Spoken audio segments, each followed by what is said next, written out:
এইভাবে আপনারা তারা আইলে তারপরে হিসাব করে বুঝিয়ে দিবেন যে এই পার্সেন্টেজ আমরা এই জলাশয়ে মাছের পোনা আমরা চাষ করি। ঠিক আছে? আপনি এই ব্যাপারে তো পয়সা পয়সা নিয়ে প্রশ্ন নাই তো না?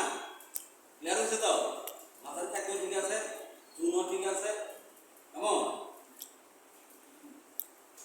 কি কি কি আপনাদের তারা হেল্প করবো তাও দেখ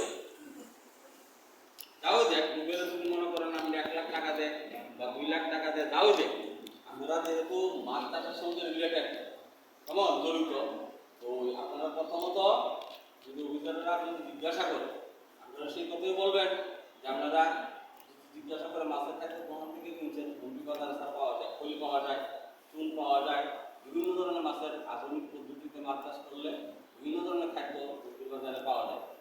তো বললাম কয়েকটা দোকান আছে, তাদের দোকানে পাওয়া যায়, কিনে নিয়ে দেবে। এখান থেকে আমরা কিনে আনি কত করে দোকানে মাল কিনে আমরা তারা বাজার দিব দেখাই দিলেন কোনো অসুবিধা নেই। কিন্তু আপনারা যে হেল্প করতেছে ঘরের দপ্তর থেকে এটা কিন্তু হায়ার অথরিটি অবশ্যই কিছু করবে। এটা কিন্তু আপনারা এখানে এলাকানা করেন না যে আমি টাকাটা নিলাম, নিয়ে আমার পুকুরে মাছ চাষ করলাম না, আমি অন্য খাতে টাকাটা খরচা করলাম, তাতে কিন্তু নিজেরাই বিপদে পড়ে যাবেন। গভর্নমেন্ট কিন্তু বিভিন্নভাবে আপনাদের সহযোগিতা করার জন্যই বিভিন্ন প্রকল্পের মাধ্যমে যাতে আপনারা স্বাবলম্বী হতে পারেন